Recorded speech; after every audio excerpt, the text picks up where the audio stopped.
Alright, liebe Leute, und damit herzlich willkommen zu EU4 Players to Watch. Wir schauen mal wieder rein. Das letzte Mal ist schon ein bisschen länger her.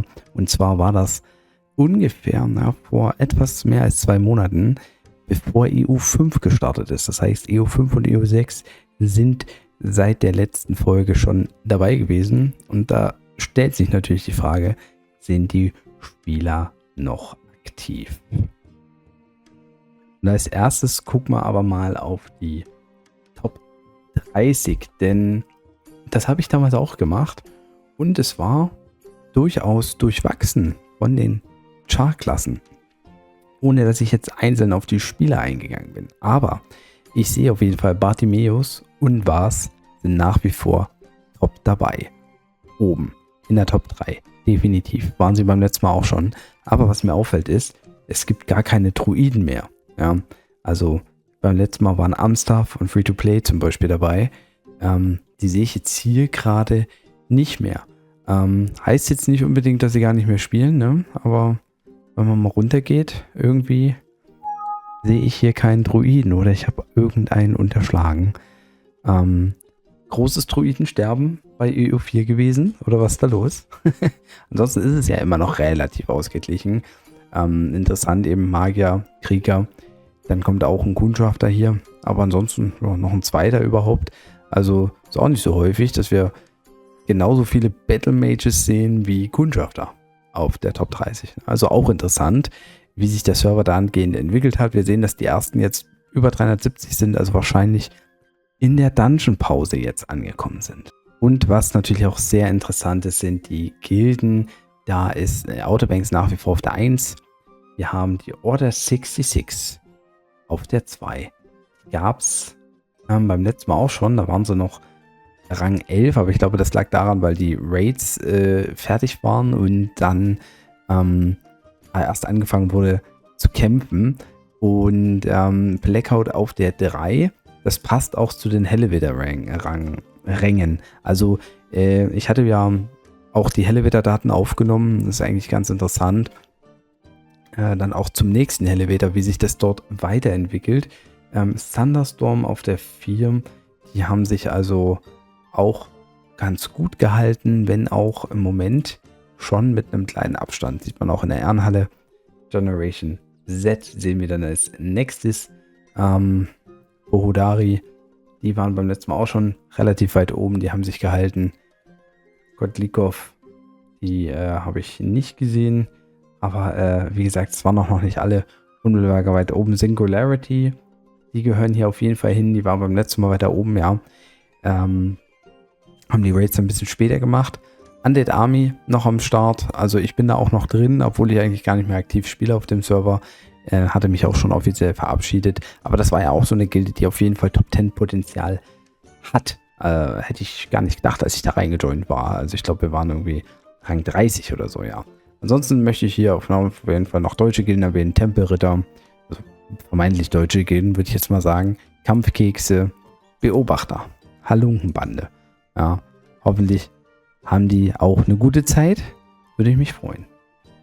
Und ja, wir haben schon ein bisschen ausgedünnt. Wir haben schon beim letzten Mal ausgedünnt. Das heißt, wenn ihr auf EU4 noch gerne dabei sein wollt, dann schreibt mir das. Ja, also ihr hättet Platz, noch würde ich sagen, mache ich EU4 Players to Watch weiter. Das liegt aber vor allen Dingen an den Leuten von EU4, ob die darauf noch Bock haben. Und falls jemand von euch eben auch EU4 spielt und dabei sein will beim nächsten Mal, hätte er jetzt die Chance, mir zu schreiben. Per YouTube-Kommentar wäre es am besten, damit ich es nicht übersehe. Natürlich geht auch in-game, aber YouTube-Kommentar ist am allerbesten. Ja, ich gehe jetzt nicht auf die einzelnen Items ein. Also es ist klar, dass sich einiges geändert hat. Der Ainsummer hatte zuletzt ein Level von 317, ist jetzt 356. Also wir haben ja gesehen, wo die Level aufgehört haben. Der ist da richtig dran oben. Ja, einer der Top-Chars auf dem Server, einer der Top-Assassinen. Finde ich natürlich besonders nice. Das Assassinenherz geht da immer so ein bisschen auf, ist ja ganz klar. Und ja, also wenn ich jetzt mal so einen groben Überblick habe, hat er richtig schön durchattributiert. Also er kann vielleicht bei 1 oder 2 Items noch eine Stufe höher gehen, je nachdem, was er noch übrig hat.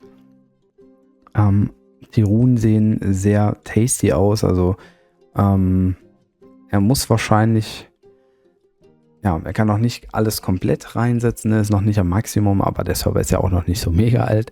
Muss man mal sagen, SA hat sich nochmal einiges getan bei ihnen, über 5% in der langen Zeit. Sieht also tendenziell echt sehr gut aus. Die Steine sind auch alle relativ gleich alt, bis auf einer, der so ein bisschen, oder zwei, die so ein bisschen aus der Reihe fallen.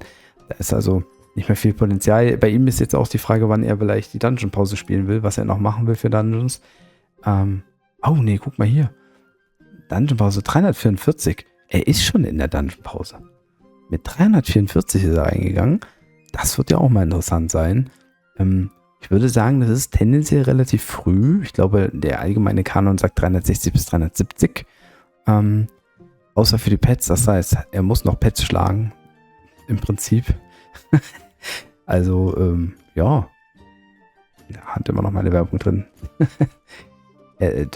Also schon allein deshalb müsste ich den Server auf jeden Fall weiter beobachten, wie das aussieht, weil so eine zeitigere Dungeon-Pause bedeutet ja, man kann Level zeitiger aufholen, aber wie weit kommt man hinten raus? Ne? Das ist so ein bisschen die Frage, weil wenn man die natürlich genauso lang laufen lässt wie einer, der mit 370 in die Dungeon-Pause gegangen ist, dann ist es, glaube ich, nicht sehr effektiv. Also ich weiß nicht, wann er vorhat, die Bremse zu lösen. Das wird sehr interessant sein. Müssen wir weiter beobachten. Ja, und weiter beobachten dürfen wir auch den Anfängerhuhn. Freut mich.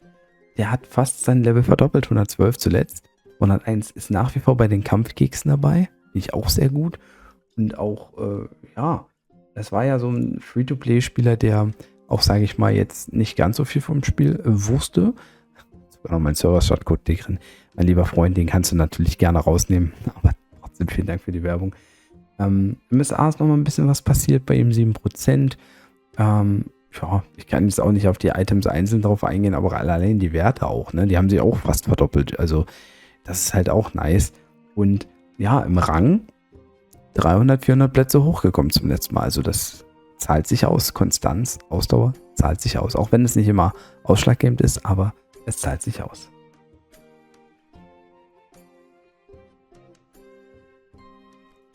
Casey Ryback ist auch am Start. Hat auch 40 Level gemacht. Gibt sich einen guten Kampf hier mit 1 Sama definitiv. Können wir mal, ja, stimmt, die Werte mal vergleichen. 4000 zu 3550. Er hat 3830 zu 3420. Also von den Skills her etwas hinter 1 am Start. Dafür ein bisschen besseres SA. Und ja, Attributierungen, ja, die könnten also auch ein bisschen höher sein. Vielleicht hat man die Chance, ich weiß nicht, ob es an den Metallen hängt oder an den Kristallen. Meistens hängt es ja erst an den Metallen. Zu schauen, dass man vielleicht, also wenn man die Pilze dafür ausgibt, wertige Gegenstände im Shop holt, die halt viele Metalle bringen. Ja, Kristalle ist klar, kriegst du durch Epics, aber Metalle kriegt man da am besten. Ne? Also hat aber mehr Schadensrunen drin zum Beispiel. Oh, warte mal. Ach, der braucht auf jeden Fall die 8% Hitpoints, damit er sich auch die Resistenzen holen kann. Also, ja, Casey Ryback auch bei Outer Banks seit Anfang an, glaube ich, dabei. Auf jeden Fall auch ein Top-Char. Ist echt sehr knapp zwischen den beiden. Schon immer gewesen, ja, auch beim letzten Mal. Wer sich hier durchsetzt, ja, in den einzelnen Kämpfen.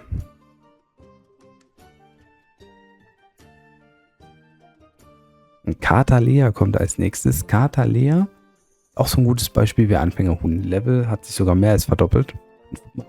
200. Also die meisten Level gemacht. Die Werte haben sich dementsprechend auch mehr als verdoppelt. Also Intelligenz und Ausdauer fast 2,5-facht. Was? Nicht ganz bei 2,5-facht hat sich das SA trotzdem von 27 auf 40%. Spielt bei den Griefers auch von Anfang bis Ende durch. Tränke sind drin. Also das war bei Anfängerhuhn übrigens auch der Fall. Das sieht gut aus. Und nice. Auch so ein Beispiel. Damals sogar 5000er Rang. Jetzt 3226. Also hier kann man sagen, von den Rängen her relativ gleich. Also von den Werten her ist Katalea auf jeden Fall stärker, würde ich sagen. Wobei es liegt vor allen Dingen daran, dass sie ja nur er oder sie nur Intelligenzsteine drin hat. Also eigentlich auch interessant. Aber vom SA her ist der Anfängerhuhn definitiv ein Vorteil, ja.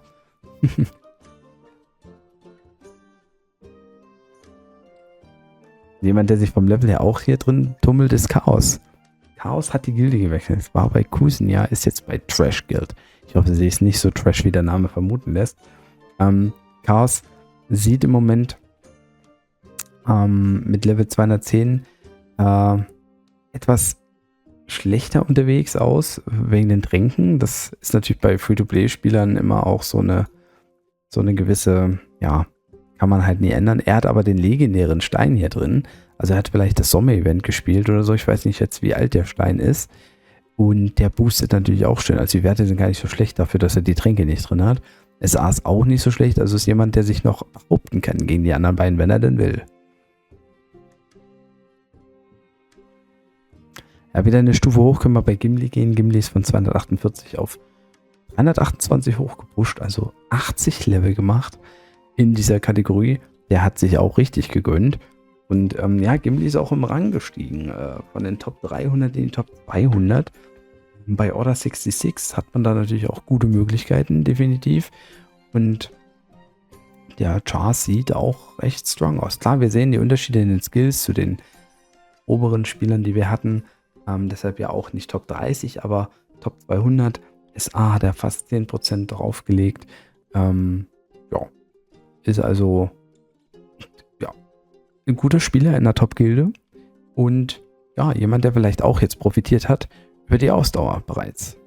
Ja, und der wahrscheinlich stärkste Spieler aus dieser Players to Watch, der Ausdauer zeigt, aber auch Muskeln gezeigt hat zum Serverstart. McFit, ein Krieger, 366 im Level. Er war zuletzt 331, also auch dort ging nochmal einiges rein. Und ja, das sind nochmal ein paar andere Skills. Also das sind nochmal viele 100 bis fast 1000 Punkte mehr, die er hat. Das ist schon incredible, definitiv. Er zieht auch richtig gut durch. Also die Geschichte war ja bei ihm, dass er gefühlt ein Spieler war, der früher Shakes the Fidget gespielt hat und dann eine lange Pause hatte. Dann wurde er so ein bisschen reingecoacht von Spielern seiner Gilde. Und ja, das Ergebnis ist halt echt krass. Also das muss man noch mal so sagen. Er grüßt Vars zum Beispiel. Vars haben wir ja auch gesehen. Top-Spieler auf dem Server. Ist jetzt nicht in meiner Players to Watch drin, aber ist mit am Start. Und ja, schön. Schön, dass sich das lohnt. Sieht auch gut aus. Ich denke, er hat sicherlich was vor wieder zum legendären Dungeon. Man sieht tendenziell sogar, dass die Attributierungen gar nicht so hoch sind. Ne? Also da hatten wir schon Spieler mit anderen Attributierungen, aber wo es ein bisschen anders wirkt. Und da sieht man dann auch ja, die Steine. Ne? Also Gemmine, ja, wenn die halt höher ist, ne, dann werden die Steine halt nochmal einen Ticken besser. Und ich glaube, nein, er hat die Item Quality mit drin, aber noch nicht die, also er ist wahrscheinlich auch kurz davor, hier das Komplett-Gear zu haben. Also mit 40% Schadensrune, das hat auch fett, kann man das wahrscheinlich schon fast. Wenn er es schafft, aber die Attribute, das kann auch nochmal was bringen. Also ich habe das gemerkt, echt, diesen Schmied darf man nicht unterschätzen. Die Attributierung, wenn man so 5 bis 10 Stufen nochmal höher attributiert, das macht in der Summe echt viel aus. Durch die ganzen Boni, durch die Pet-Boni, Tränke und so. Das sind einige 100 Punkte, die man dann nochmal kriegt auf seine Werte. Also vergesst es bitte nicht.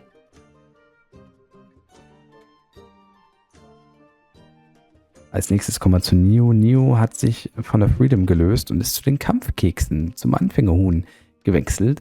Und bei Neo erwische ich immer so eine schöne Summe, so eine schöne Levelsumme. Er war beim letzten Mal Level 125, ist jetzt 175 und ja, zockt also weiter sein Projekt. How long will I continue to play hier? Aber hat er nicht, der hat doch hier so ein Projekt, oder? Nee, war das der Server? Oder hat er das Projekt aufgegeben? Und ich habe das schon wieder vergessen. Ich weiß es gar nicht mehr. Auf jeden Fall 20% Mount, das muss man auch mal erwähnen. Mal einer, der einen 20% Mount hat. Ja. Also ich weiß nicht, was oder wie er genau hier spielt auf dem Server. Die Tränke sehen gut aus. SA hat er auch ein bisschen gemacht, 6%, Level wie gesagt 50 hochgekommen. Tatsächlich im Rang verschlechtert.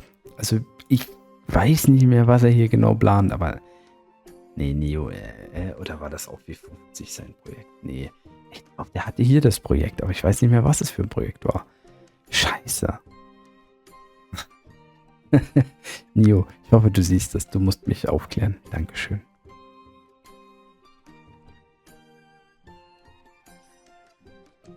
Ja, und auch einer, der wieder schön nach vorne geprescht ist, Nocto von der Man Group.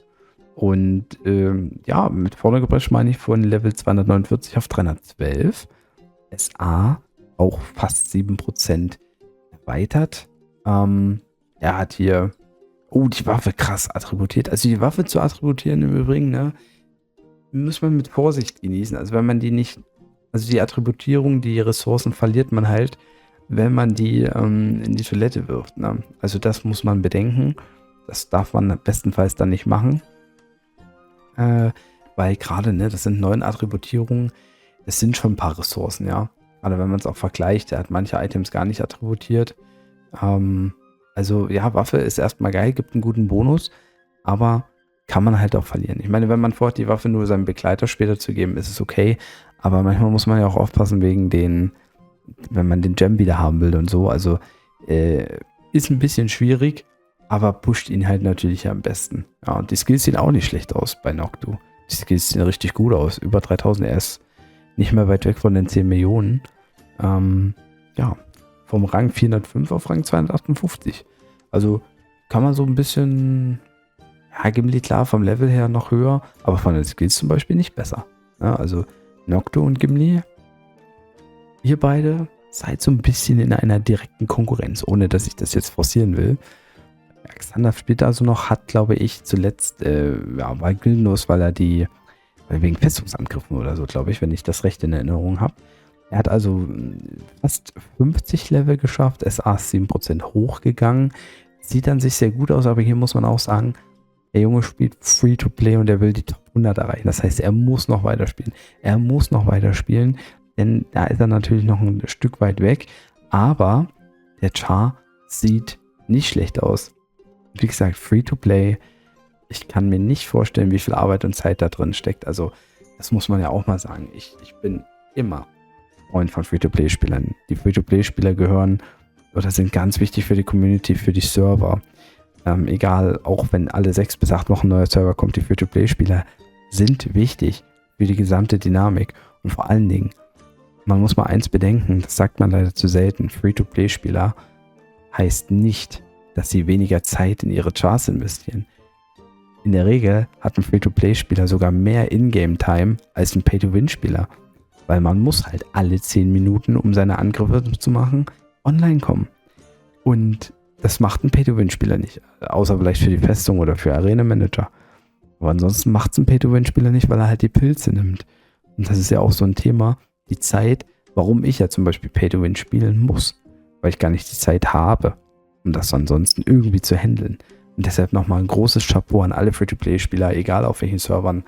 Ihr seid immens wichtig und ich hoffe immer, dass es, wenn Änderungen kommen oder dass es auch Free-to-Play-freundlich ist.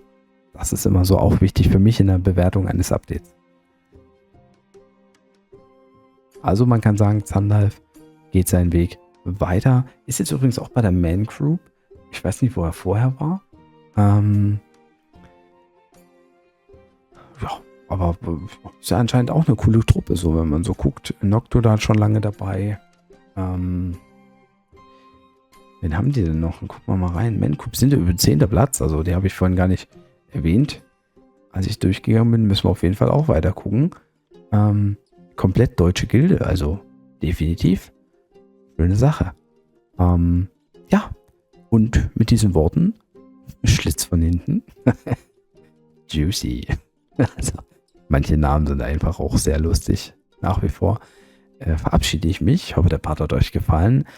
Gebt mir gerne einen Daumen nach oben oder verbreitet es weiter auf EO4. Wie gesagt, würde mich freuen, wenn wir das noch weiterführen können, wenn ihr da Bock zu habt. Und ja, macht Tschüss und Servus. Euer Basti.